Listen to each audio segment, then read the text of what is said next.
They saw him as nothing more than a shadow on the sidewalk, a homeless man who stood every morning at the corner of Main and Fifth, saluting the flag outside the post office. Some laughed, others shook their heads. No one asked why, but on one cold morning, a car pulled up, and out stepped a man they didn't expect, a retired general with a face that carried its own history. What happened next turned that quiet salute into the start of something no one in town could forget. Why did the general stop for him? And what did the two men share that silenced the street? The town began its mornings slowly, as if reluctant to shake off the quiet that lingered from the night before. At the intersection of Main and Fifth, the first stirrings of the day were measured not by the rush of commuters, but by the sound of tires easing over the faded white lines of a single crosswalk. The asphalt bore the marks of decades, patches over patches, cracks traced like veins, the kind that widened in summer heat and sealed with frost in the winter. To the west stood the post office, a low brick building with a flat roof and two concrete steps leading up to its glass doors. The facade had faded from red to a muted rust color, and in front of it, anchored in a square of concrete, bordered by a rusting chain barrier, stood the flagpole. It was taller than the building itself, weather-worn but still upright, the pulley rope frayed at the edges. The base was ringed by a narrow strip of grass that had given up trying to grow evenly, interrupted by patches of dirt where footsteps had worn a permanent path. The flag itself had seen better days. Its colors were muted by years of sun and rain, its edges fraying into threads that fluttered with the wind. It hung still in the cool dawn air, waiting for the municipal worker who came every morning to raise it. Across the street, a bakery's display lights blinked awake, casting a soft glow on the sidewalk. The smell of bread drifted faintly into the air, mixing with the metallic scent of dew on pavement. Main Street was lined with small storefronts, a hardware store, whose windows displayed an assortment of tools under a layer of dust, a thrift shop that never seemed to change its window arrangement, a diner with red vinyl booths visible through its large front window. Their signs, some freshly painted, others chipped and worn, told the story of a town where nothing happened. Quickly, even the traffic lights seemed in no hurry, holding red and green for long, steady counts, as though time here was allowed to stretch. In these early hours, only a handful of vehicles passed through the intersection. A delivery truck idled at the curb, its driver leaning against the door as he sipped from a steaming cup. A bicyclist in a faded windbreaker coasted slowly, glancing once toward the post office before continuing down Fifth. Across from the flagpole, the bench in front of the pharmacy was empty for now, its paint peeling in thin curls. The light at Main and Fifth cycled lazily from green to yellow to red, changing for no one in particular. The air still held a chill, the kind that bit through thin fabric and lingered in the breath. Overhead, the sky was pale and streaked with soft ribbons of cloud, the sun only beginning to push its light over the rooftops. It cast long shadows that stretched across the crosswalk and along the front of the post office, touching the base of the flagpole. By 8 o'clock, the rhythm would change. School buses would appear, followed by more cars, the sidewalks filling with the footsteps of people heading to work or opening their shops. But for now, the intersection belonged to the quiet, to the stillness before the day decided to begin. In earnest, it was the kind of stillness that could make a single movement stand out, a single gesture linger in memory. From the bakery window, the clerk straightened a tray of rolls, glancing toward the post office as if expecting to see something. There, the municipal worker hadn't yet arrived. The flag remained in its half-folded rest at the base of the pole, the rope still coiled. The corner seemed to be holding its breath, waiting for the small ceremony that happened every morning without fail. This was the intersection's rhythm, the slow procession of light and shadow, the hum of tires on worn asphalt, the quiet anticipation of a flag that would rise to catch the wind. And for those who paid attention, this was also the place where one man would stop each day, no matter the weather, to stand a little straighter, remove his hat, and salute. Not many noticed at first, fewer still understood why. But here, at Main and Fifth, the day always began with the flag and the man who faced it, as if both belonged to the corner in equal measure. He appeared without fanfare, as he always did, emerging from the narrow side street that ran between the back of the thrift shop and the abandoned barber's building. The sun had barely lifted clear of the rooftops, and the shadows along the alley still clung to the last traces of night. Daniel Reed moved at an unhurried pace, his steps measured, his posture straighter than most men in his situation. He carried no visible rush, no sign that there was anywhere else he urgently needed to be. His coat, the parka, was the first thing people noticed. Faded olive green, frayed at the cuffs, patched at the elbows with mismatched fabric. It hung a little too loose on his frame, but it carried the unmistakable cut of military issue, the kind made to last longer than most owners would ever need it to. The zipper's pull tab had been replaced with a loop of thin parachute cord, knotted tight. On the left sleeve, just below the shoulder, the faint outline of a long-gone patch remained, its stitching removed, but its presence etched into the fibers. The duffel slung over his right shoulder was just as worn, canvas, stained from years of weather, its seams stretched but still holding. It looked like it had been everywhere he had, carrying everything he still claimed as his own. He kept it close, his hand gripping the strap as though it might vanish. If he let go, Daniel's beard was thick, shot through with white, trimmed enough to keep his face visible but left rough at the edges. His hair was the same, cut short in a way that might once have been military neat, now grown just beyond regulation length. His eyes, though, were sharper than his appearance suggested. They moved constantly, not with the restless darting of unease, but with the steady, assessing sweep of someone trained to notice details. He wasn't new to the corner of Main and Fifth. Most locals had seen him for months, maybe years, without really looking. He kept to himself, spoke little, and occupied no more space than necessary. He could be found in the same general radius, the bench in front of the pharmacy when the weather was good, the awning of the closed appliance store when rain came. He never asked for change. If someone offered food, he accepted with a polite nod, never with a demand. It was easy to mistake him for just another drifter passing through. That's how most people justified looking past him. The town had learned the quiet habit of allowing certain figures to fade into the edges, to exist without being acknowledged. Daniel seemed to prefer it that way, but there was one part of his day that broke that invisibility. Each morning, without fail, he would arrive at the corner in time for the flag to rise outside the post office. No matter the season, no matter the weather, he would stop at the curb, turn to face the flagpole, and stand at attention. When the rope moved and the cloth began to climb, he would raise his right hand in a salute, crisp, precise, and unwavering, until the flag reached the top. Only then would he lower his arm, replace his hat, and continue on. Those who noticed often dismissed it as a quirk. Others found it odd that someone in his condition would be so exact about a gesture most people gave little thought to anymore. Once in a while, someone muttered a joke under their breath.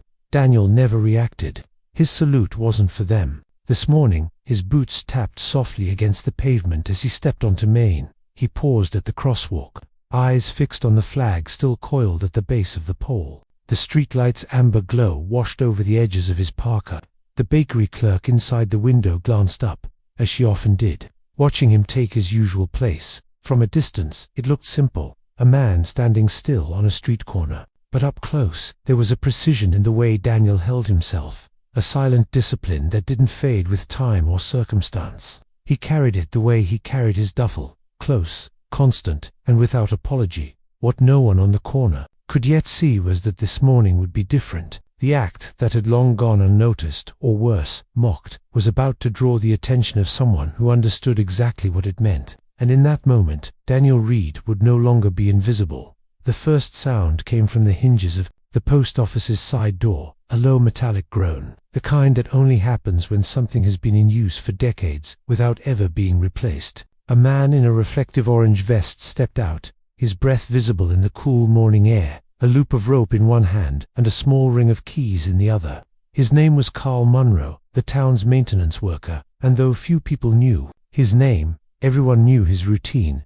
Carl crossed the short stretch of sidewalk to the base of the flagpole, the steel cleat glinting faintly in the growing light. His boots crunched on the gravel scattered along the concrete, and with practiced motions, he untied the rope that kept the flag secured for the night. The cloth, folded and tucked into a weathered canvas bag at the base, was drawn out with care. He gave the fabric a small shake, loosening the folds, before clipping the metal hooks to the rope's clasps. Daniel Reed had not moved from his position at the curb. The duffel still hung from his shoulder, his right hand free at his side. The moment Carl began pulling the rope, Daniel removed his knit cap, folded it once, and held it in his left hand. his back straightened, his heels aligned, shoulders squared. It was a sight almost out of another time, a man in warm clothes, standing at perfect attention, saluting a flag as it climbed toward the morning sky. The motion of his right hand was sharp, deliberate, the fingertips just touching the edge of his temple. His gaze did not waver from the flag, even as it caught the first gust of wind and began to ripple. Across the street, near the bakery window, a group of young men had gathered. They were locals, mid-20s, coffee cups in hand, their laughter spilling out into the quiet morning. At first, their conversation was about something else entirely, a football game, a weekend plan, but when one of them noticed Daniel, the tone shifted. "Look at this guy," one of them muttered, smirking, as he tilted his chin toward the flagpole. "Bet he thinks he's in a movie or something." Another chuckled, blowing on his coffee, saluting like he's in the army, probably never even served. Their comments grew just loud enough to carry over the street. A few pedestrians turned their heads toward the sound, but most kept moving, unwilling to get drawn into something they didn't understand. Daniel did not flinch. The laughter reached his ears, but it might as well have been wind against the flag. There, but irrelevant. His salute remained steady, his arm locked in place until the flag reached the top, and Carl secured the rope against the pole with a firm wrap. Only then did Daniel lower his hand, place his cap back on his head, and let out a slow breath. Carl gave him a nod, small, almost imperceptible. But there, before heading back inside the post office, Daniel adjusted the strap of his duffel and turned to walk up Main Street, passing within 20 feet of the bakery window. The young men watched him go, their laughter quieter now, though not gone. To most, it was nothing more than a man standing still for a few minutes in the morning, a habit as harmless as it was unnecessary.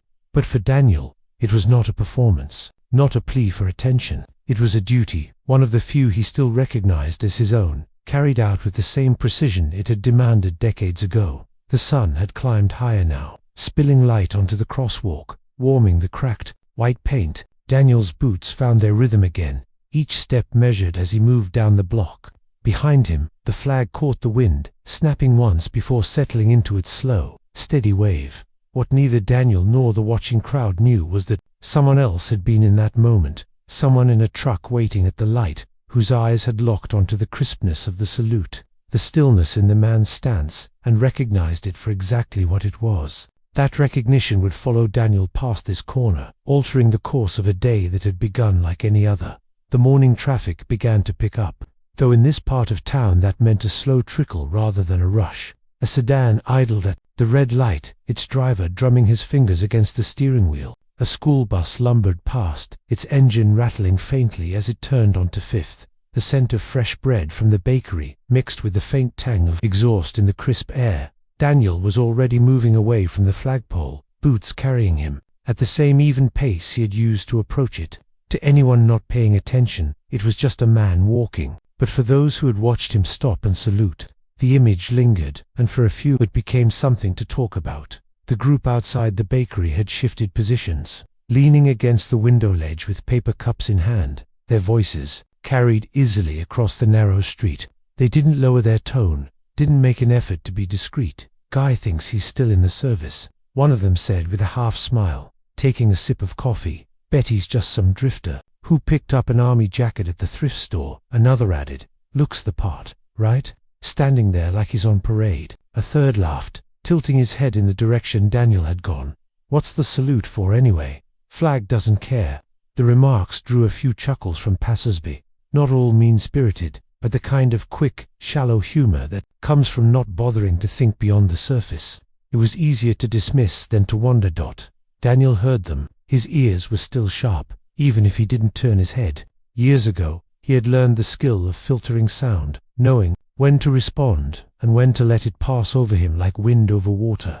This fell into the latter category. He kept walking, the strap of his duffel creaking faintly under the weight of its contents. Still, their laughter followed him for half a block. The sound wasn't loud enough to stop traffic, but it was enough to make a couple on the opposite sidewalk glance over. One of them frowned faintly, recognizing the tone for what it was, but like most, they kept walking, telling themselves it wasn't their place to intervene. At the post office door, Carl Munro watched the group briefly before stepping back inside. He'd seen it before, not the same people, not the same words, but the same brand of dismissal. It had been happening as long as Daniel had been stopping by that corner. Daniel reached the end of the block and paused at the next crosswalk. The light changed slowly, the mechanical ticking of the signal box filling the quiet between passing cars. He looked neither left nor right, his gaze fixed ahead, waiting for the light to shift to green dot behind him. The laughter had already turned to another subject, something about a weekend plan, a fishing trip, who was bringing what. The moment they had focused on him had already been filed away in their minds as unimportant, a brief amusement before the next thing came along. What none of them knew was that their casual mockery had not gone unnoticed by everyone. A pickup truck sat at the intersection's opposite corner, the driver's eyes following Daniel with a kind of interest that had nothing to do with ridicule. The man behind the wheel didn't smirk or shake his head. He studied. He had seen that salute, recognized the exact angle of the hand, the set of the shoulders. The light turned, and Daniel stepped into the crosswalk, his boots striking the cracked asphalt in steady rhythm. The truck eased forward on the other side, its driver keeping pace just long enough to watch him disappear down the next street. By the time Daniel rounded the corner, the group outside the bakery had already dispersed. Their laughter was just another sound folded into the morning, soon to be forgotten by everyone except the man who had not joined in. He was still thinking about the salute, about the kind of man who held his posture like that, and why, despite the coat's frayed edges and the years in his face, the gesture had been executed with the precision of someone who had once worn a uniform for real. For Daniel Reed, the act was never a question of mood or convenience. It was a habit, but not the idle kind that forms without thought.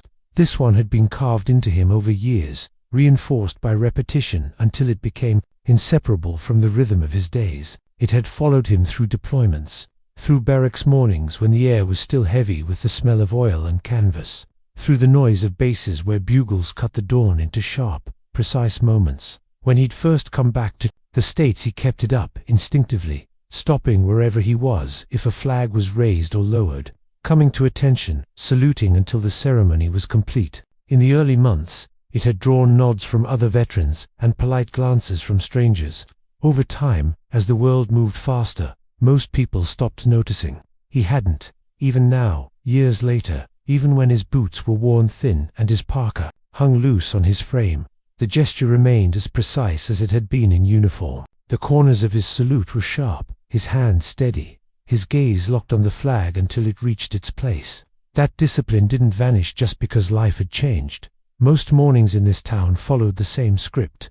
Daniel rose before sunrise, his shelter depending on the season, and the night before, sometimes a cot at the Mission on Pine Street, sometimes the back corner of the bus depot, sometimes a patch of dry ground beneath the awning of the closed appliance store. He washed his face in a restroom sink, buttoned his shirt, checked the zipper of his parka, and made sure the duffel was packed the same way it always was.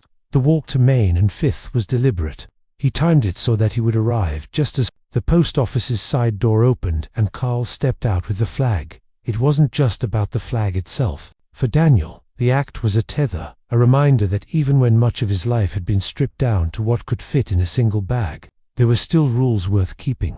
The salute kept the years from blurring together. It marked the day. As begun some mornings, people ignored him completely. Others, like today, came with sidelong glances, murmurs, and the occasional burst of laughter. He never altered the ritual to suit the audience. If anything, the more noise there was around him, the more precise his movements became.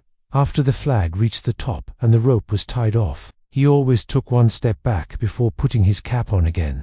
That step wasn't necessary. It wasn't in any manual, but it was his way of closing the moment. Then he moved on. This morning, as he left the intersection, Daniel felt the faint warmth of the sun beginning to touch the side of his face. The wind was light, carrying the distant hum of traffic from the highway. He shifted the duffel strap on his shoulder and fell into the pace that carried him along the edge of town. From here, his day might lead anywhere, sometimes to the diner, sometimes to the park, sometimes to a stretch of quiet road where no one bothered him.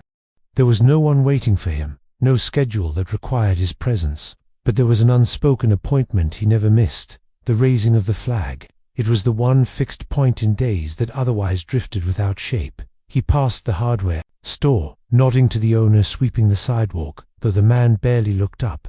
At the thrift shop, the bell above the door rang as someone went inside, and Daniel kept walking. His eyes scanned the street ahead, not from habit of caution, but from the ingrained awareness that had never left him. The flag was now out of sight, hidden behind storefronts and utility poles. But Daniel knew it was there, catching the breeze, moving against the pale sky.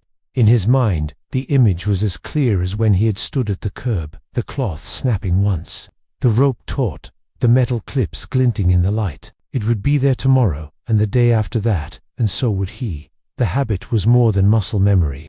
It was proof, even if only to himself, that there were still things in this world worth standing for. And whether anyone noticed or not, Daniel Reed intended to keep standing. The light at Main and 5th had just shifted to green when a battered Ford F250 rolled through the intersection. Its paint was the deep blue of an older model, dulled by years of sun, with faint scratches tracing along the driver's side door. A metal toolbox rested across the bed, its lid secured with a padlock that had the shine of recent use. The truck moved at an unhurried pace, the kind of deliberate driving that belonged to someone who didn't rush anywhere unless there was a good reason. Behind the wheel sat a man in his late 70s. His back was straight, his shoulders square, and his hands rested at 10 and 2 on the steering wheel, even when no one else on the road bothered with such formality. His hair was silver and neatly combed, his jaw clean-shaven. The sun caught the faint lines on his face, the kind carved by years of both focus and weather. General Thomas Harlan had been retired for over 2 decades, but his bearing still carried the precision of active service. Even in civilian clothes, a pressed denim shirt and a light jacket zipped to the collar, there was no mistaking the military posture. His eyes moved constantly, not with the distraction of idle thought, but with the practiced sweep of a man who had been trained to assess every environment he entered. As the truck cleared the intersection, Harlan's gaze caught on the figure standing at the curb by the post office. The man's parka was worn, his boots scuffed, his posture exact. Harlan had seen thousands of salutes in his lifetime. He knew the difference between a half-hearted gesture and one born of drill and discipline. This was the latter. The right hand raised in a sharp line, fingers joined, elbow angled just so. The eyes locked on the rising flag.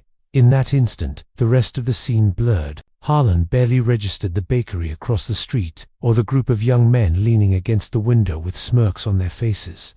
His attention was fixed entirely on the man in the parka and the salute that seemed far too precise to belong to chance. The flag reached its peak. The man lowered his hand, replaced his cap, and stepped away with the kind of measured dignity Harlan had not seen in years, outside of formal ceremonies. It stirred something in him, not sentiment exactly, but recognition. This was not theater. This was the muscle memory of service, the instinct to honor a ritual no matter who was watching. Harlan eased the truck over to the curb half a block ahead.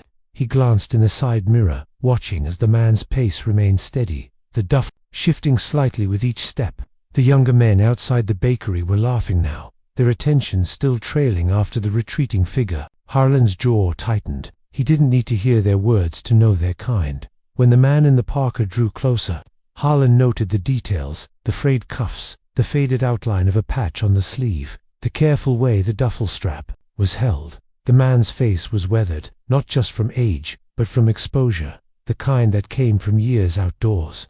But his eyes, they were clear. Harlan didn't call out. Not yet. He waited until the man had passed the front of the truck, then pulled back into the street, circling round the block. If he was going to speak to him, he wanted to do it face to face, without an audience ready to turn the exchange into another source of amusement. The decision to turn the wheel that morning felt as natural as breathing.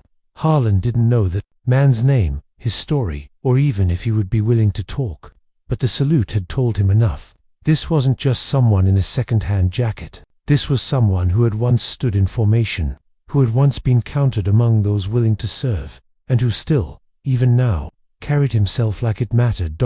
As he brought the truck back toward Main Street, Harlan found himself scanning for the parka again, as if the man might vanish before he had the chance to speak. He didn't know why it felt important, only that it did. Harlan spotted him again just past the hardware store, moving at the same steady pace as before, duffel strap resting firmly against one shoulder. The old parka shifted with his stride, the faded olive fabric catching bits of sunlight between the shadows cast by storefront awnings. The man hadn't looked around once since leaving the flagpole, as though the sidewalk ahead was the only thing worth his attention. The Ford's tires crunched softly against the curb as Harlan pulled alongside.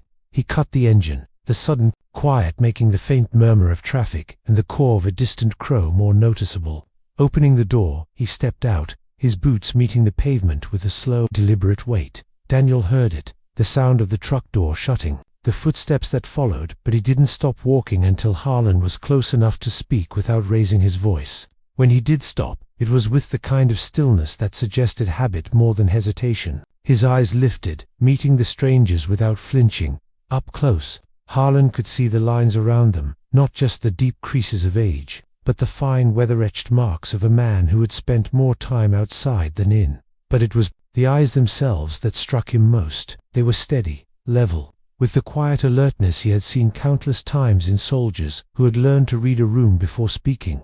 "I saw you at the corner," Harlan said, his voice low and even. "That salute, that's not something you learn from a picture." Daniel's gaze didn't waver, but a flicker passed through it. Not surprise, exactly, but the brief acknowledgement of a statement that had landed true. "Old habit," he replied, his tone neither defensive nor inviting. Harlan studied him for a moment longer. He knew better than to crowd someone who guarded their space this tightly. "You served," he said, not as a question, but as fact. Daniel shifted the duffel slightly, the strap creaking under his grip. "Long time ago. What branch? Army, 1st Cavalry." The answer was clipped, but not dismissive. He'd given the information to someone who had earned it, though he wasn't ready to give more. Harlan felt the faint pull of memory at the name of the unit. Dusty roads, the glare of sun-off metal, the weight of decisions made far from home. He nodded once, a gesture that carried as much respect as any words might have. "I figured," he said. "You held that salute like you've done it more times than you can count." For the first time, Daniel's expression shifted, almost imperceptibly. "Guess it sticks," he said. His voice carried no pride, no bitterness, just the flat acknowledgement of truth. Behind them, the hum of a passing car faded down the block. The air between them felt different now, not crowded, not tense, but changed in some small way that comes when two people realize they share a language. Others around them don't speak. "You're hungry?" Harlan asked after a pause. Daniel's eyes narrowed slightly, not in suspicion, but in the reflexive caution of someone accustomed to offers with strings attached. "I'm fine, maybe, but I was headed to get some breakfast, and I'd appreciate the company." It wasn't a request Daniel had expected. Most people offered help like they were dropping something into a collection plate, quick, impersonal, over with before anyone could refuse. This was different. The man in front of him wasn't trying to put distance between himself and the act. He was stepping into it. Daniel looked at him for another long moment, reading the set of his shoulders, the calm in his tone. The pause stretched, then finally, he gave a small nod. "All right." Harlan's eyes softened just enough to be noticeable. "Good trucks right there." As they walked a few steps back, Harlan glanced at him once more. The parka, the duffel, the slow, steady gait, all of it painted the picture of a man life had worn down in places, but hadn't broken. And in his eyes, Harlan saw it clearly now, not just the weight of years, but the unmistakable glint of someone who had once stood in formation, answering a call that never truly left him. Harlan led the way toward the truck, keeping his pace matched to Daniel's, without making it obvious. The Ford sat a few feet from the curb, its blue paint catching the sun now that the morning had brightened. The street was waking fully. The bakery door opened and closed in quick intervals, letting out the rich scent of bread and coffee. The hardware store owner had stepped inside, leaving his broom propped against the doorway. Daniel's boots scuffed softly against the pavement. As they reached the passenger side, he stopped short, his hand shifting on the duffel strap. For a moment, he glanced at the truck, then at Harlan, as if weighing the decision to climb in. Harlan didn't push. He knew the look, the calculation of someone who'd learned that accepting rides was rarely just about getting from one place to another. "Just breakfast," Harlan said, his tone steady, leaving no room for suspicion. "No lectures, no questions you don't want to answer." Daniel gave the faintest nod and opened the door. The hinges groaned, the sound old but solid, and he slid into the seat. The interior smelled faintly of leather and clean oil, with an undertone of something older, maybe the ghost of cigar smoke from years past. The dashboard was well kept, but not polished to impress. It was a working man's truck, not a showpiece. Harlan rounded the front and climbed into the driver's seat. The engine turned over with a low, even rumble, the kind of sound that spoke of an engine maintained with care. They pulled away from the curb slowly, Harlan checking his mirrors with the habit of someone who had done it 1,000 times in convoys and motorcades. Neither man spoke for the first block. The silence wasn't awkward. It was measured, almost comfortable, as if each was taking the time to size up the other. The streets slipped by, brick storefronts giving way to residential houses with neatly trimmed lawns, then to wider roads lined with bare winter trees. Harlan steered with calm precision, the kind that came from decades of driving in situations where a steady hand mattered. His eyes stayed on the road, but every so often they flicked toward Daniel, not in scrutiny, but in quiet observation. He noticed the way Daniel kept his duffel balanced between his feet, one hand resting on the strap as if it were part of him. "You've been in town long?" Harlan asked finally, his voice breaking the stillness without disrupting it. Daniel shrugged. "A while. Long enough to know which places close early and which don't." Harlan gave a small nod, letting the answer stand. "You always salute the flag like that." "It's how I was taught," Daniel said simply. "Doesn't change, just because the years do." Harlan's lips twitched in what might have been the start of a smile. "Good answer." They passed the edge of town and turned onto a 2-lane road where the traffic thinned to almost nothing. The horizon opened, fields stretching out on either side, pale in the winter light. After another mile, Harlan slowed and pulled into a gravel lot beside a low brick building with a sign that read Millie's Diner in faded blue letters. The lot held only a handful of cars. The building's windows glowed with warm yellow light, and the faint outline of people at tables moved behind the glass. Harlan parked close to the door and shut off the engine. "Best coffee in 3 counties, he said, glancing at Daniel as if it were an unarguable fact. Daniel looked at the building for a long moment before opening the door. The gravel crunched under his boots as he stepped out. Harlan joined him, and together they walked toward the entrance. The chill of the air sharper here away from the shelter of buildings. The bell above the door gave a soft ring as Harlan opened it, holding it for Daniel to step through first. Inside, the air was warm, filled with the smell of bacon and toast. A few heads turned toward them, not in judgment, just curiosity, but it was Harlan who drew the familiar nods and quiet greetings from the staff. Daniel kept his gaze forward, his steps steady. He didn't know it yet, but this breakfast would mark the first time in years that someone sat across from him and looked at him without seeing only the coat, the beard, or the duffel. And for Harlan, it would be the first time in a long while that he felt the sharp pull of recognition, not just of a fellow veteran, but of a man whose quiet habits spoke of a history he understood all too well. The hostess at Millie's Diner greeted Harlan by name, her smile widening when she spotted the man beside him. "Morning, General," she said warmly. Then, glancing at Daniel, she added a polite nod but nothing more. Her eyes lingered on the parka, the duffel, and the weathered lines of his face. "Morning, Claire," Harlan replied with the same even tone he used with everyone. "Got a booth by the window?" "Of course," she said, picking up 2 laminated menus and leading them across the room. The diner's floor was a checkerboard of worn black and white tile, the edges of each square softened by decades of foot traffic. The booths were vinyl, their red cushions patched here and there but still comfortable. Coffee cups clinked against saucers, silverware tapped against plates, and the low hum of conversation filled the space. Claire set the menus down at a booth in the far corner. Harlan gestured for Daniel to take the inside seat, the one facing the door. Daniel hesitated for a fraction of a second before sliding in, setting his duffel on the bench beside him.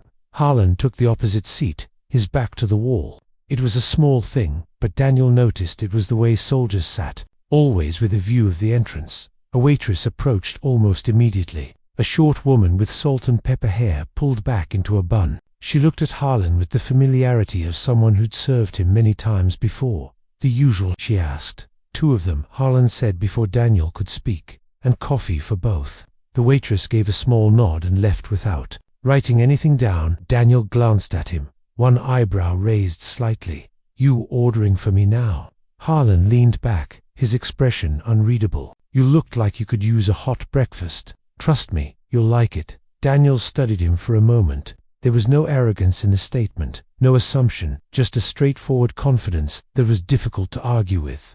All right, he said quietly. They sat in silence for a while, the steam from nearby plates curling upward into the warm air. Daniel's hands rested loosely on the edge of the table, his fingers tapping once before going still. Finally, Harlan spoke. "Saw you salute this morning," he said. "You don't see it done like that anymore. Not unless it's in uniform."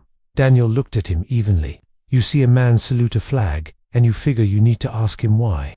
I see a man salute a flag like a soldier, and I figure I already know why," Harlan replied.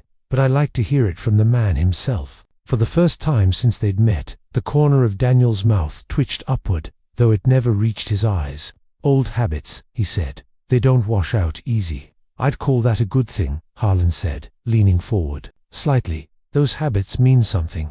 Daniel didn't answer right away. He looked out the window, watching a delivery truck pull into the lot, its tires spitting gravel. The silence stretched between them until the waitress returned, setting down 2 steaming plates piled high with eggs, bacon, and toast, along with 2 heavy white mugs of coffee. Daniel reached for the mug first. The coffee was strong, the kind that didn't need to be sipped delicately. He drank half before setting it down. "Haven't had one like that in a while," he admitted. "Then you're in the right place," Harlan said, picking up his fork. They ate in companionable silence for a few minutes, the clatter of dishes and the scent of frying bacon filling the space between words. When Daniel finally spoke again, his voice was quieter. "You always stop and talk to strangers." "Only the ones who aren't really strangers," Harlan said. His gaze stayed steady on Daniel. "Men like us, we've seen the same things, even if we've never met." Daniel didn't respond, but his eyes flicked to Harlan's face for just a moment longer than before. He wasn't ready to share more, not yet. But for the first time in years, he didn't feel the need to guard every word. The first exchange had been made, and it hadn't come with judgment or pity. It was a start. The diner's front door opened with a soft chime, letting in a brief draft of cold air. 2 men from the bakery crowd, the same ones who had smirked at the flagpole earlier, stepped inside, shaking the chill from their coats. Their laughter carried with them, light but sharp. As they made their way toward the counter, Daniel noticed them instantly, though his eyes didn't linger. Years of training had taught him how to read a room without seeming to. He took in their posture, their glances, the way one of them looked over his shoulder toward the far booth where Daniel and Harlan sat. Harlan caught it too. He didn't need to turn his head. The reflection in the window beside Daniel was enough. His jaw tightened ever so slightly, but he kept eating, letting the moment unfold. The 2 men ordered coffee, their voices loud enough to draw attention from a nearby table. One of them leaned in to the other, murmuring something that made them both laugh again, but it was quieter now, less sure. They'd recognized Harlan, or maybe just the uniform presence he carried even without the medals. Whatever it was, it seemed to put a weight on their voices. A few other customers had begun to notice as well. The older couple in the booth near the register exchanged a glance.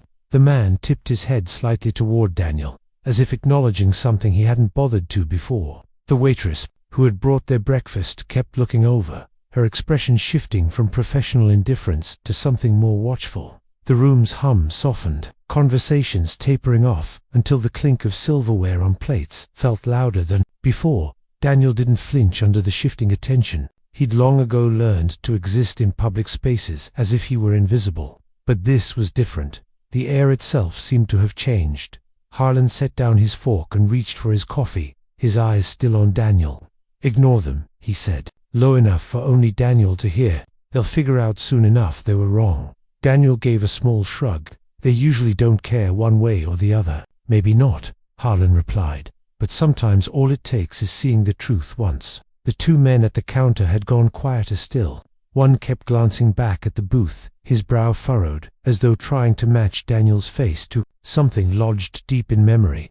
The other focused intently on his coffee, avoiding both Daniel's and Harlan's line of sight. A young mother at a nearby table bent down to speak to her son, who couldn't have been more than 7. The boy's gaze was fixed on Daniel, his small hand frozen halfway to his mouth with a piece of toast. Whatever his mother whispered made him straighten a little in his seat. Daniel noticed the boy and gave the faintest nod.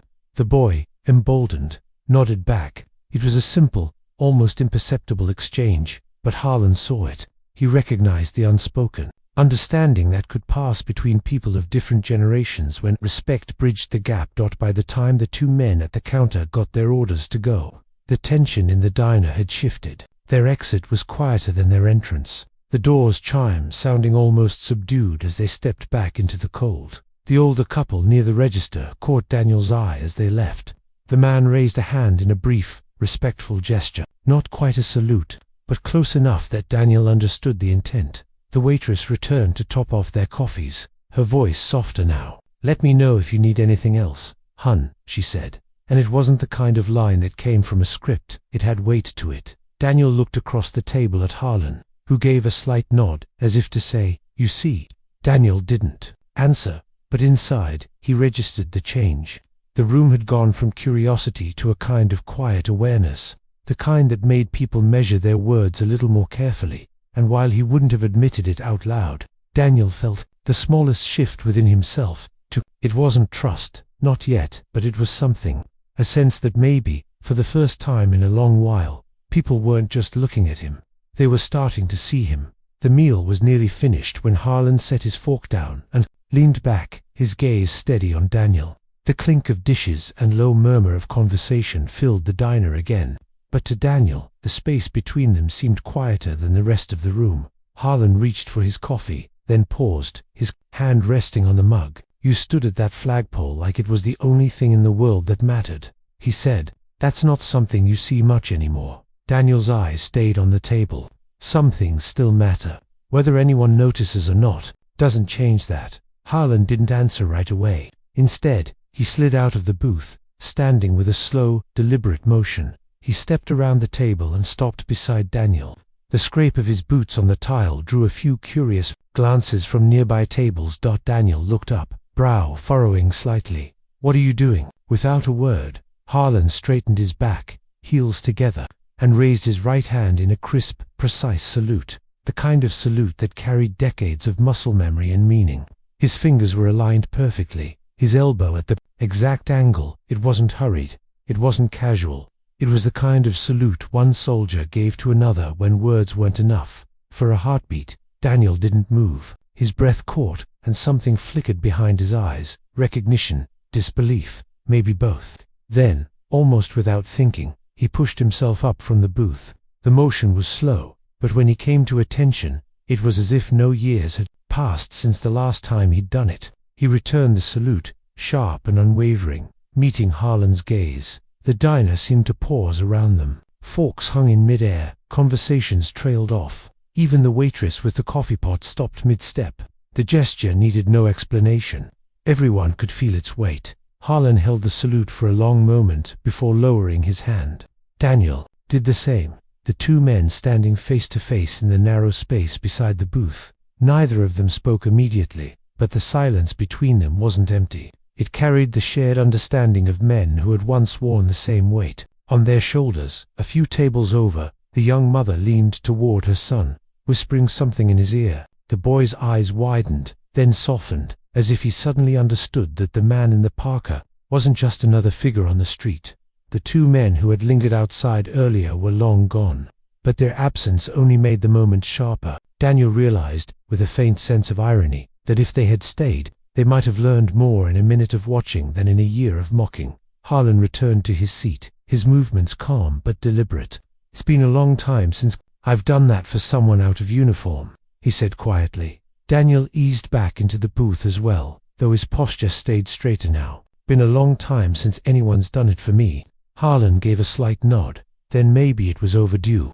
The rest of the room gradually returned to its own rhythm, but the air around their table felt changed. The salute had said what neither man had yet been ready to put into words. When the waitress came by again, she didn't just top off their coffee. She set down a plate of warm biscuits between them. "On the house," she said softly, then walked away without waiting for thanks. Daniel glanced at the biscuits, then at Harlan. "You always get this kind of treatment." "Only when I'm in good company," Harlan replied. Daniel didn't smile, but the edge of his mouth shifted just enough to show he'd heard the compliment. Outside the diner's window, the wind caught the top of a bare tree, bending it slightly before letting it spring back. Daniel's gaze drifted there for a moment, then returned to Harlan. "Guess some things you carry with you whether you want to or not," he said. Harlan's eyes met his. "That's not always a bad thing." Neither man spoke for the rest of the meal, but it didn't matter. The salute had already said everything necessary. The room could return to its noise. The world could keep moving, but between them, something had shifted, and it wasn't going back. After the plates were cleared, the waitress left them alone with fresh coffee. The air in the diner had returned to its usual hum, but the exchange between the two men still hung there, like a shadow that refused to move on. Daniel stared into his cup for a long moment before speaking. "You ever think about the first time you saluted?" His voice was quiet, almost as if he hadn't meant to say it out loud. Harlan took a slow sip before answering. "Basic training, Fort Benning, 1964. I was 18. Didn't know anything. My salute was terrible, wrist bent, elbow all wrong. Drill sergeant made me hold it for 10 minutes in the Georgia sun until I got it right." Daniel let out a sound that might have been half a laugh. "First time I did it right was in 71, Fort Hood, but the first one that counted. That was different. Vietnam. Morning after a night where we lost 2 good men. We had to raise the flag like any other day. Saluted with my arm shaking from exhaustion, but I didn't drop it." He paused, his eyes fixed somewhere far beyond. "The diner walls, that's the thing. You start out thinking it's just a motion, something you're told to do. But the first time you do it, knowing exactly what it means, that stays with you." Harlan listened without interruption. He knew that far away looked the one that came when someone stepped back into a memory they hadn't touched in years. Daniel shifted in his seat. "Sometimes I think that's why I still do it. It's not about the people watching. It's about the people who aren't there anymore. That flag goes up. I remember them. I remember that they never came home to see it." Again, his voice didn't waver, but there was weight in every word. "Most mornings, nobody notices. A few laugh. Doesn't matter. I'm not saluting for them." Harlan nodded slowly. "You're saluting for the ones who earned it the hard way." Daniel's eyes flicked toward him. "You understand that?" "I do," Harlan said. "I've been to too many funerals not to. Seen too many flags folded and handed over to families who'd give anything to have their son or daughter back." For a while, they said nothing. The waitress passed by, refilling coffee for another table, but didn't stop at theirs. She seemed to sense that whatever was being shared wasn't meant to be broken by small talk. Finally, Daniel spoke again. "After I got back, I tried to live like everyone else. Job, apartment, friends. It worked for a while, but the noise in my head never stopped. Nights were the worst. After a few years, everything came apart. Lost the job, lost the apartment. Pretty soon I was carrying everything I owned in a bag and sleeping wherever I could." He looked down at his hands. "People see that. They think they know your story. They think it starts with bad choices or laziness. But it's not that simple. Some of us came back, but we never really came home." Harlan's expression didn't change, but his eyes were steady. "I've known men like you. Hell, I've been one wrong turn away from being you. And I'll tell you something, you're still standing, which means you haven't lost." Daniel gave a short, dry laugh. "Doesn't always feel like standing. Doesn't have to feel like it to be true," Harlan replied. The sound of a plate breaking in the kitchen startled no one in the diner, but Daniel's eyes flicked toward the noise instantly, scanning the room before settling again. Harlan noticed that reflex didn't come from nowhere. Outside, a breeze picked up, rattling the diner's front door, just enough to make the bell jingle faintly. Daniel glanced toward it, then back to Harlan. "Most people who try to talk to me on the street, they want something. Either they want to feel good about themselves for a minute, or they want me to tell them some story they can repeat to their friends. You're not like that." "I'm not here for a story," Harlan said. "I'm here because I saw a man salute the flag like it still meant something, and that tells me more than anything you could have said." Daniel looked at him for a long moment, then nodded once, slow and deliberate. "Fair enough." For the first time since they'd sat down, the heaviness in the air eased just slightly, but the memories that had surfaced weren't going anywhere. They had simply shifted from being carried alone to being carried between them. When the waitress returned with the check, she set it down without asking who would take it. She already knew. Harlan slid it toward himself and pulled out his wallet with the same unhurried composure he had shown since the moment he'd walked into the diner. Daniel didn't make a move to stop him. There was no shame in letting another man cover breakfast, not when that man had earned the right to make the offer. They stepped out into the crisp air together, the sudden brightness after the diner's warm light making Daniel blink. The gravel in the parking lot crunched under their boots. Across the lot, a flag mounted above the diner's entrance caught in the breeze, its edges snapping once before settling into a gentle wave. Daniel's gaze went to it automatically. Even after the conversation they'd had, he didn't break the habit of pausing. Harlan noticed, but didn't comment. Instead, he stood beside him, both men watching in silence for a few moments before heading toward the truck. Daniel's duffel swung slightly at his side. Its weight had been on his shoulder for so long, it was almost part of him now. The few possessions inside weren't worth much to anyone else, but to him they were a record, not of wealth, but of survival. The coat he'd been given by a shelter worker 2 winters ago, a folding knife that had been with him since his first deployment, a worn Bible with a page torn out, tucked between 2 others. For most people who passed him on the street, that duffel and that parka were all they saw. They saw the beard, the rough edges, the creases from years without a steady bed. They didn't see the man inside it. They didn't see the precision in his posture, the discipline in his movements, the deliberate quiet that came from years of carrying things without complaint. Harlan saw it. That was the difference. He saw that Daniel's stillness wasn't laziness, but restraint. He saw that the way Daniel kept his chin level, even when people whispered, wasn't pride, but dignity, the kind forged in places most people would never stand. As they reached the truck, Harlan glanced at him. "You carry yourself like a man who still has a standard to keep." Daniel shrugged lightly. Standards don't disappear just because life changes. Most people let them go when things get hard. Daniel gave him a faint sidelong look. Most people haven't been taught what happens when you do. They climbed into the truck, the heater clicking on with a steady hum as Harlan turned the key. The interior was warm within moments, but neither man was in a rush to leave the lot. Harlan rested his hands on the wheel, but didn't put the truck in gear yet. "You know," he said, "I've seen generals with less bearing than you standing at that flag." Daniel gave a short laugh that was almost without sound. "Bearing doesn't keep you fed." "No," Harlan agreed, "but it keeps you from disappearing completely. Even if you think no one notices, someone always does. Might just take them longer than you'd like." Daniel didn't answer, but the words sat with him. He knew Harlan was right. The salute, the posture, the careful way he carried himself, they were his way of holding on to the parts of himself that the years hadn't managed to strip away. Harlan finally eased the truck into reverse, backing out of the lot and turning toward town. The road stretched ahead, quiet and open, the sun now high enough to warm the asphalt. Daniel watched the scenery pass, but his thoughts were still on the man beside him, a stranger an hour ago, now someone who had seen him without having to be told who he was. That kind of recognition didn't happen often, in a world where most people looked at him and saw only what they wanted to believe. Here was someone who had looked and actually seen, and in that quiet recognition, Daniel felt the strange weight of dignity, not the pride of being admired, but the steadiness of knowing that even stripped down to the bare essentials, he had not let go of the man he used to be. He didn't say it out loud. He didn't need to. The look Harlan gave him as they drove back toward Main Street said he already knew. The truck slowed as they came to a four-way stop at the edge of town.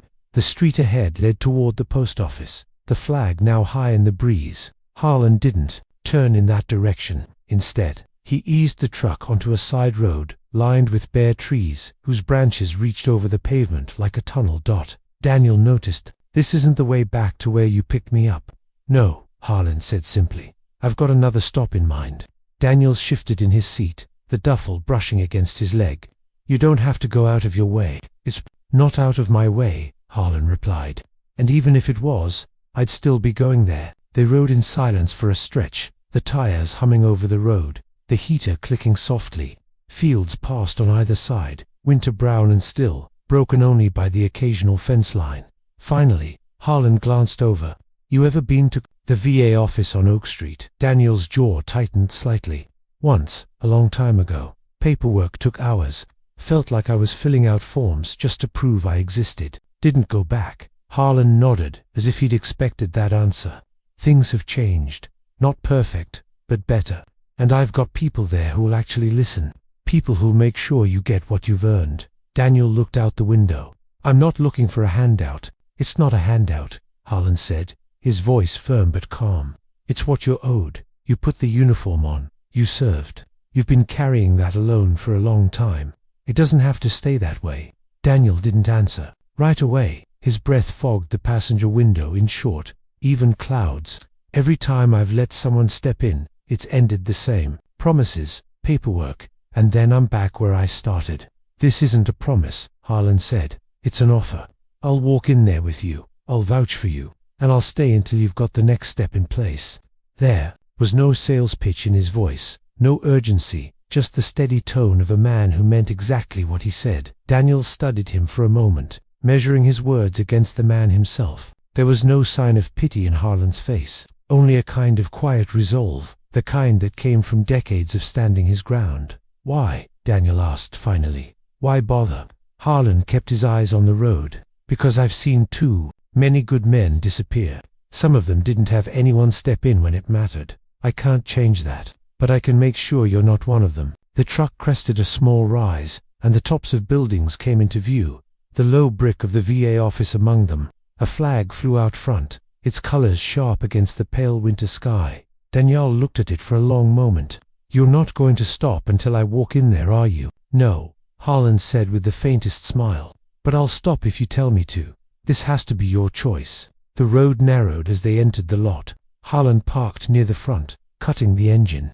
The sudden quiet seemed louder than the rumble had been. They sat for a moment without moving.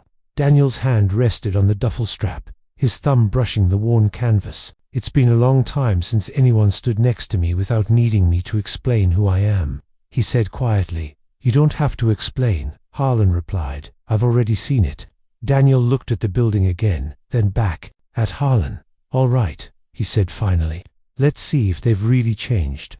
Harlan nodded once, not with triumph, but with the quiet satisfaction of a man who'd gotten exactly the answer he'd been hoping for. Together, they stepped out into the cold, the flag at the entrance, snapping in the wind as they walked toward it. Two men carrying the same unspoken history, one offering his hand, the other deciding, at last, to take it. The walk from the truck to the VA building was short, but for Daniel it felt longer than the gravel path beneath his boots.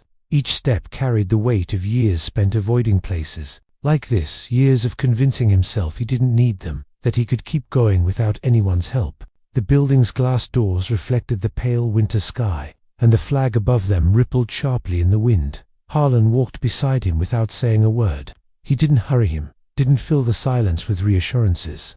The only sound was the crunch of their boots and the faint whistle of wind around the flagpole. When they reached the doors, Harlan pulled one open, letting Daniel step through first. The warmth inside hit immediately, carrying the faint scent of coffee and paper. The lobby was plain but tidy, with a row of chairs along one wall and a reception desk opposite them. A woman in a navy cardigan looked up from her computer and offered a polite, professional smile. "Morning," she said. "How can I help you?" Before Daniel could answer, Harlan stepped forward. "This is Daniel Reed," he said evenly, his voice carrying just enough authority to draw the woman's full attention. "United States Army, 1st Cavalry Division, Vietnam. I'm here with him today to get his case reviewed and make sure he's connected with benefits and housing options. We'll need a service officer." The woman's smile didn't falter, but her posture changed straighter, more focused. "Of course, General Harlan, I'll get someone right away." She stood, disappearing into the back office. Daniel's eyes flicked toward Harlan. "You didn't have to do that." "Yes, I did," Harlan replied. "Sometimes the difference between being seen and being processed is how you walk through the door." A man in a gray suit appeared a few minutes later, hand extended. "Mr. Reed, I'm Paul Harris, service officer here. Let's get you set up." Daniel hesitated before shaking his hand. Harris led them into a small office, the walls lined with framed photos of soldiers from different eras. An American flag stood in one corner, and on the desk sat a stack of forms and a pot of coffee. For the next hour, Daniel answered questions about his service, his discharge, his current situation. Harris listened without rushing him, jotting down notes, occasionally asking for details that Daniel hadn't spoken aloud in decades. Every so often, Harlan would add a brief detail, confirming a date or clarifying a term. By the time Harris set his pen down, A plan had begun to take shape: expedited review for benefits, referral to a local housing program, and a medical evaluation to address the lingering injuries Daniel still carried from the war. "You'll start getting letters in the next 2 weeks," Harris said. "In the meantime, we'll connect you with a caseworker who can help with anything that comes up." Daniel nodded slowly. "All right." The word was quiet, but it carried something heavier, the sound of a man allowing himself to believe, if only a little, that something might change. When they stepped back into the cold, the afternoon light was already softening. Daniel adjusted the duffel strap and glanced at Harlan. "Didn't think I'd end up here this morning." "Sometimes the road changes under your feet," Harlan said, unlocking the truck. "The trick is knowing when to follow it." They climbed in, the heater clicking on again. As the truck rolled out of the lot, Daniel looked back once at the flag in front of the building. For years, saluting it had been something he did alone, a private act of remembrance. Now, for the first time in a long while, it felt connected to something larger, not just memory, but the possibility of being part of a community again. The road ahead was the same stretch of asphalt they'd driven earlier, but it felt different now. The cab of the truck was warmer, the silence between them no longer carrying the weight of strangers. Daniel didn't know where the day would end, but for the first time in years, he didn't mind not knowing. The truck hummed steadily as they left the VA office behind, the winter light slanting low across the hood. Fields stretched out on either side, the dry grass bending in the wind, punctuated by the occasional fence post leaning from years of weather. Daniel sat in the passenger seat, his duffel at his feet, watching the landscape pass as if it were a film he'd seen before but never really paid attention to. For several miles, neither man spoke. It wasn't an uncomfortable silence. It was the kind where both were letting the events of the morning settle in, where the rhythm of the road gave space for thoughts to stretch out. Harlan was the one to break it. "You did well back there," he said, eyes still on the road. "A lot of guys would have walked out before they even sat down." Daniel shrugged, though the compliment landed somewhere deeper than he let on. "Didn't feel like I had much choice with you standing there." "You had a choice," Harlan countered. "Always do. Just means this time, you made the right one." Daniel's gaze stayed fixed on the horizon. "We'll see if it sticks. Been down to many roads that just loop back to the same place." "This one doesn't have to," Harlan said, shifting gears as the road climbed a gentle hill. "Difference is, you're not walking it alone anymore. That changes things." Daniel gave a short, almost reluctant laugh. "You talk like a man recruiting for something." "Not recruiting," Harlan said evenly. "Just telling you the truth. When you've been in long enough, you start to see the patterns. Men who make it through because someone's got their back, and men who get left behind because no one's there at the right moment." He glanced over. "I'm not letting you be the second kind." The truck crested the hill, and the small town came into view again, the familiar grid of streets and low buildings framed by bare trees. Daniel recognized the route now. They were heading back toward Main Street. "You know," Daniel said, "most people don't talk to me unless they've got $1 to offer or a story to pull out of me. You're different. I can't figure out if that's good or dangerous." Harlan allowed himself the faintest smile. "Depends on the day."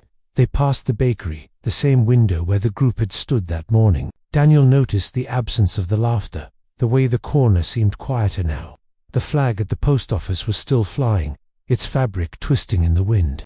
Without thinking, Daniel's eyes locked on it, his back straightening slightly. In his seat, "You ever miss it?" Daniel asked suddenly. "Miss what?"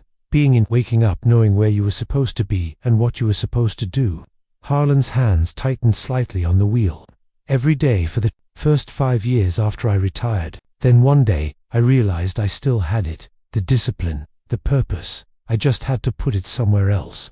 Daniel nodded slowly. "I haven't found that yet." "Maybe you just did," Harlan said. They rolled through the intersection, the truck's tires crossing the same worn white lines Daniel had stood near that morning. The image of him at the flagpole was still sharp in Harlan's mind, the set of his shoulders, the unwavering salute. As they drove on, the wind rattled softly against the truck's windows, carrying the faint scent of wood smoke from somewhere. In town, Daniel shifted in his seat, resting an elbow on the door, his gaze still distant, but not as guarded as before. The road bent toward the diner, its sign visible in the distance. Harlan slowed slightly, as if weighing whether to stop again or keep going. "You hungry?" he asked. Daniel smirked faintly. Didn't we just eat? Never hurts to take a second pass, Harlan said. Daniel didn't answer, but he didn't protest either. The decision could wait a block or two. For now, the ride itself, the steady hum of the engine, the open road ahead, and the knowledge that someone else was in the driver's seat, felt like enough. The truck rolled down Main Street, past the storefronts Daniel had walked by hundreds of times. The same hardware store stood with its window display of tools coated in a fine layer of dust. The thrift shop's bell rang as someone stepped out carrying a plastic bag. The bakery's warm scent drifted faintly on the cold air as they passed, the smell of fresh bread and pastries slipping in through the truck's vents. Daniel recognized every detail, but it felt different seeing it from the passenger seat of Harlan's truck rather than on foot. The angle had changed, and so had the way people looked at him or didn't. Behind glass, their eyes glanced past as they went on with their morning. The difference now was that he wasn't alone. When Harlan turned into the parking lot of Millie's Diner, Daniel hesitated. "We were just here," he said. "Exactly," Harlan replied, easing the truck into a space near the door. "Sometimes going back is the point." Daniel studied him for a moment, unsure what he meant, but followed when Harlan cut the engine and stepped out. The gravel crunched under their boots as they crossed to the door.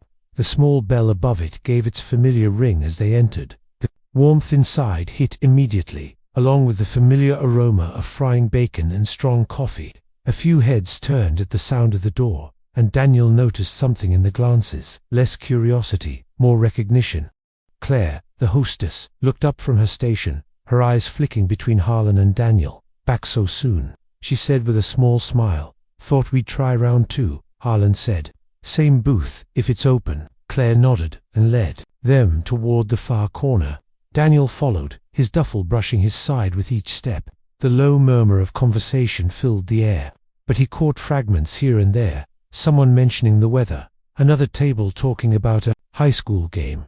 Sliding into the booth, Daniel placed the duffel beside him, the way he always did. Harlan took the seat opposite, setting his hat on the table. Their waitress from earlier approached, her expression warmer now. "Back already," she said, topping off their coffee without asking. "Something tells me you two aren't just here for the food." Daniel raised an eyebrow at Harlan, but Harlan only gave a faint smile. "We'll get to that," he said to the waitress. The diner felt different than it had in the morning. The air still carried the same sense. The tile was still scuffed in all the same places, but there was a shift in how Daniel felt sitting there. Earlier, the weight of eyes on him had been heavy.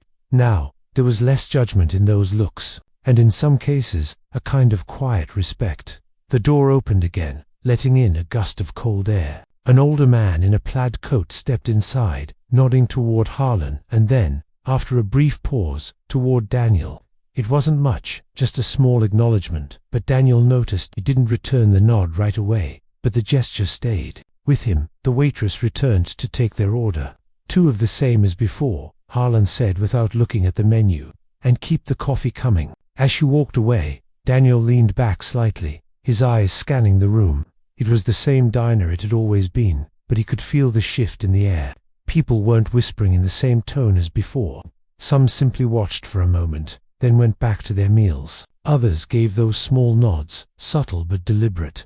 Harlan noticed too. "Familiar places can feel different," he said. "Sometimes all it takes is showing people who you really are."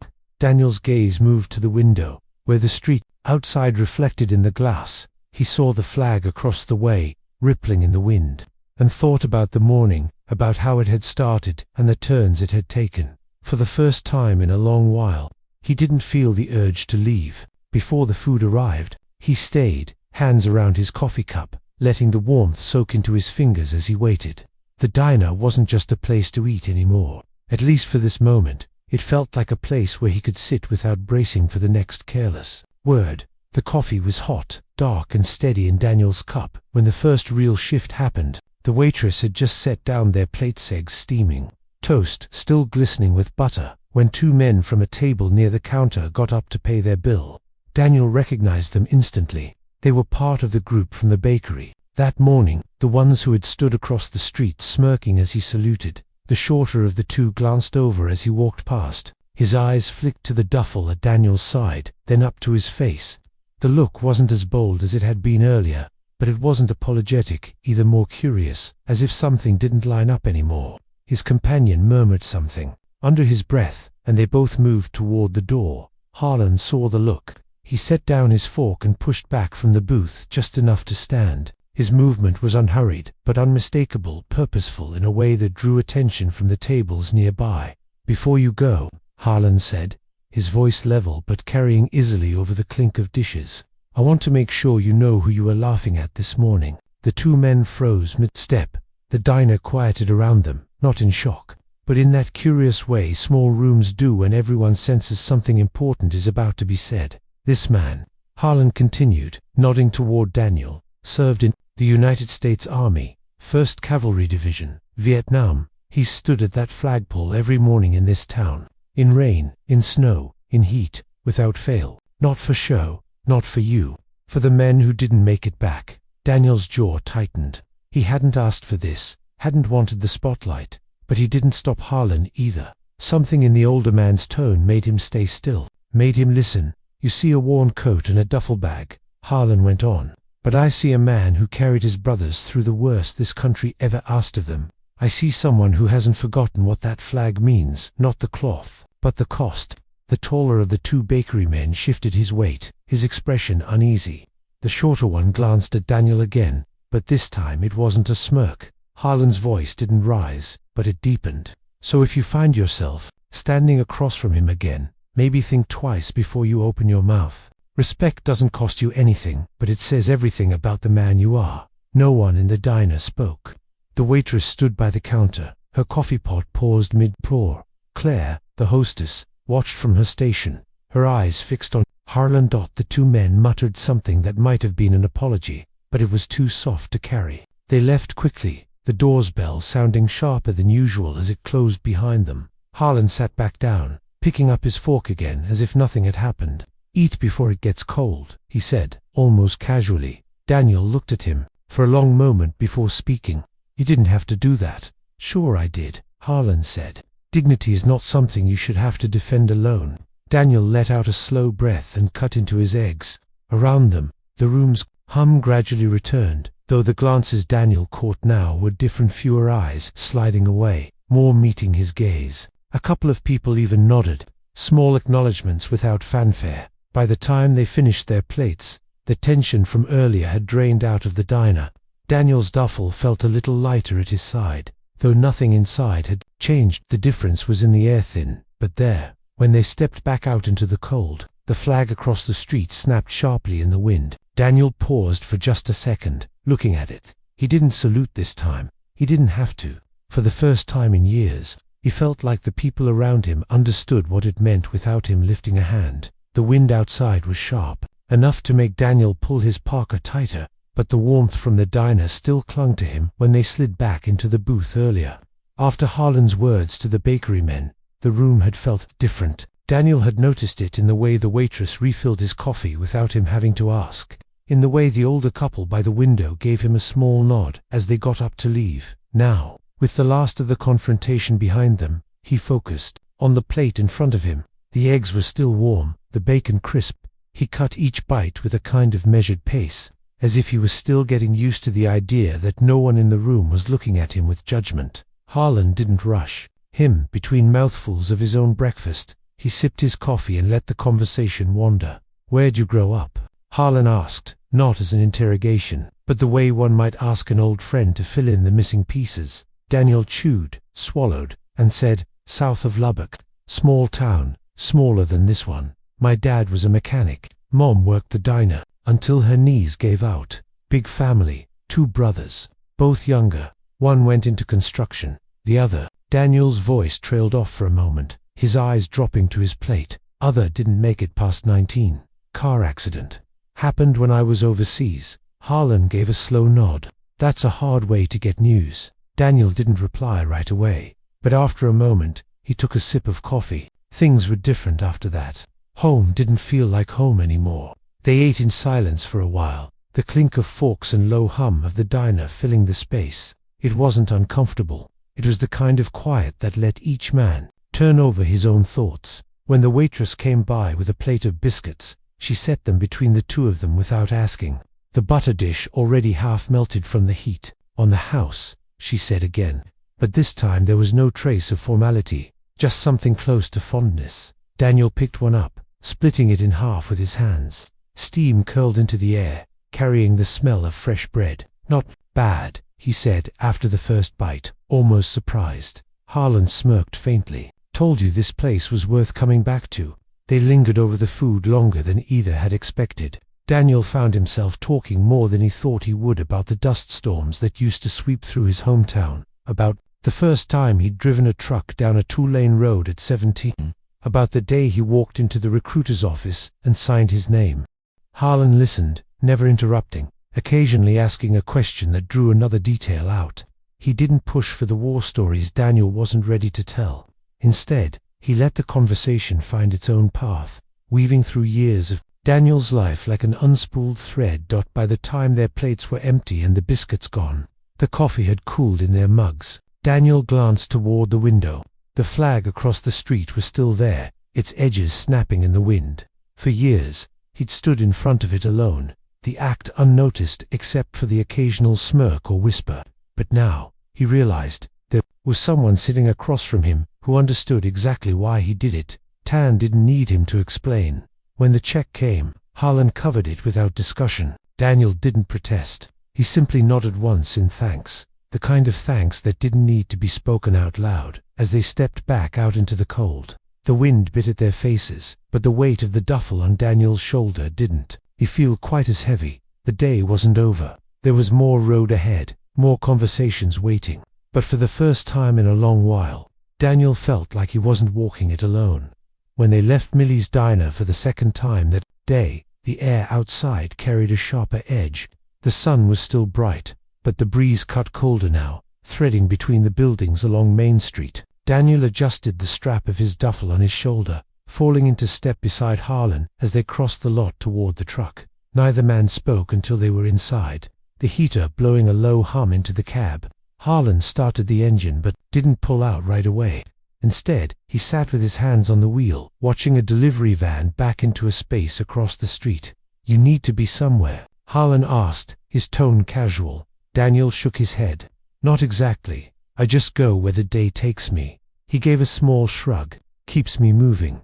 Harlan glanced over. "Moving's good, but sometimes it's worth stopping in the right place."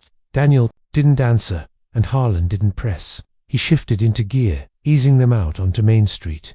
The town slid past outside the post office with its flag snapping in the wind, the hardware store's faded display, the thrift shop with its door propped open to let in the sun. They drove in companionable silence for a while. The hum of the engine filled the space between them, broken occasionally by the sound of tires rolling over uneven pavement. Daniel rested an elbow against the door, watching the town fall away behind them. After a few minutes, Harlan spoke again. "I'm heading toward the VA housing office. Figured we could stop in, get you introduced to the caseworker they've got lined up for you." Daniel let out a quiet breath. "You don't waste time, do you?" "Not when it matters," Harlan said simply. "If you walk out of here today without a next step, it's too easy to let it slide until tomorrow, and then the next day. I've seen that happen." Daniel's gaze stayed on the road ahead. "You make it sound like I'm going to stick around." "That's up to you," Harlan said. "I'm not here to make your choices, just to make sure you know they're there." They turned onto a side road that led out toward the edge of town. Houses gave way to open lots, then to a stretch of fields edged with bare winter trees. The horizon widened, the sky pale and cloudless above them. Daniel shifted in his seat. "It's been a long time since I've had a reason to go anywhere." On purpose, Harlan kept his eyes on the road. "Then maybe today's the first one." The VA housing office came into view sooner than Daniel expected. A low, modern building with a small parking lot and a flag flying out front. Harlan pulled in but didn't cut the engine right away. "You can walk in," Harlan said, "or we can just sit here a while. I'm not going to shove you through the door." Daniel studied the building. A few people came and went, bundled against the cold, carrying folders or coffee cups. The place didn't look intimidating, but the weight of what it represented pressed against him all the same. He thought about the morning the salute at the flagpole, the bakery crowd, the way the diner had gone quiet when Harlan spoke. He thought about the VA office earlier, about the forms and the plans set in motion, and he thought about the fact that for the first time in years, someone had walked beside him all day without looking for a way to leave. Finally, he nodded. "All right, let's see what they've got." Harlan gave a small smile, cutting the engine. They stepped out into the cold, the gravel crunching beneath their boots as they crossed toward the entrance. The flag above them snapped once, the sound carrying across the lot like a marker in the day dot as they reached the door. Daniel caught his reflection in the glass Parker beard. Duffel and saw something he hadn't expected. A man who didn't look quite as alone as he had that morning. The next day broke with a pale light that crept slowly over the rooftops, softening the edges of the frost that had settled in the night. Main and Fifth was quiet, the only sound the occasional hiss of a distant tire on cold pavement.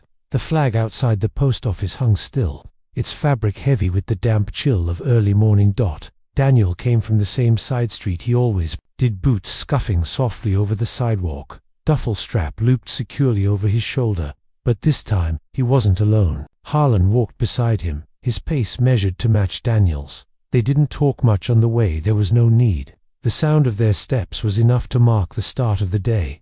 A few storefront lights had flickered on.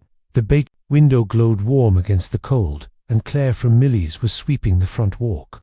Her scarf pulled high against her cheeks. She looked up as the two men passed, giving a nod to both. It wasn't a distracted acknowledgement. It was deliberate, and Daniel noticed. When they reached the flagpole, Carl Munro was already there, the canvas bag at his feet. He gave Daniel a small grin. "Morning," he said, glancing briefly at Harlan before turning back to his work. Daniel stepped forward as Carl began to pull the rope, removing his cap and coming to attention. His movements were the same as they had always been, precise, unhurried, exact, but there was a subtle difference today. Harlan stood beside him, mirroring the posture, his own salute as crisp as the winter air. Across the street, a few people had stopped on their way to work. Some held coffee cups, others kept their hands buried in pockets, but all were watching the flag rise. There was no smirking this time, no murmured jokes. The only sound was the soft clink of the rope hardware and the slow rustle of fabric as the flag caught the first breeze. When it reached the top, Daniel lowered his hand, replaced his cap, and stepped back. Harlan did the same. The two men exchanged a brief look, not quite a smile, but something close enough to carry the meaning. One of the bystanders, a man Daniel vaguely recognized from the diner, raised his hand in a small salute of his own before continuing on. Another simply nodded. These weren't grand gestures, but they were enough to mark a change. Carl tied off the rope, gave both men a quick nod, and went back inside the post office. The street resumed its slow rhythm, but the air around the flagpole felt lighter somehow. Glanced down the street. Coffee. Daniel shifted the duffel on his shoulder. "At Millie's. Where else?" Harlan said. As they walked, Daniel noticed something he hadn't in a long time. The stares from passers-by were still there, but they didn't feel the same. There was curiosity, yes, but less of the sharp edge he'd learned to brace against. At the diner, the bell over the door gave its usual ring. Inside, the warmth wrapped around them instantly, bringing with it the smell of fresh coffee and frying bacon. Claire looked up from the hostess stand. "Morning, gentlemen," she said, her smile genuine. "Your booth's open." Sliding into the seat, Daniel placed his duffel beside him. The waitress arrived with 2 mugs without even asking. "Heard you were out there this morning," she said, pouring coffee for both. "Looked good." Daniel met her eyes for a moment, before giving a small nod. "Thanks." Harlan didn't say anything, but the faint lift at the corner of his mouth was enough. The day ahead was still uncertain. There were appointments to keep, forms to fill, and conversations Daniel wasn't sure he was ready for. But sitting there, coffee warming his hands, the flag flying steady outside, and Harlan across from him, the morning felt different. It wasn't just the start of another day. It was the start of a day where Daniel wasn't standing alone. And that, he thought, was enough to change everything.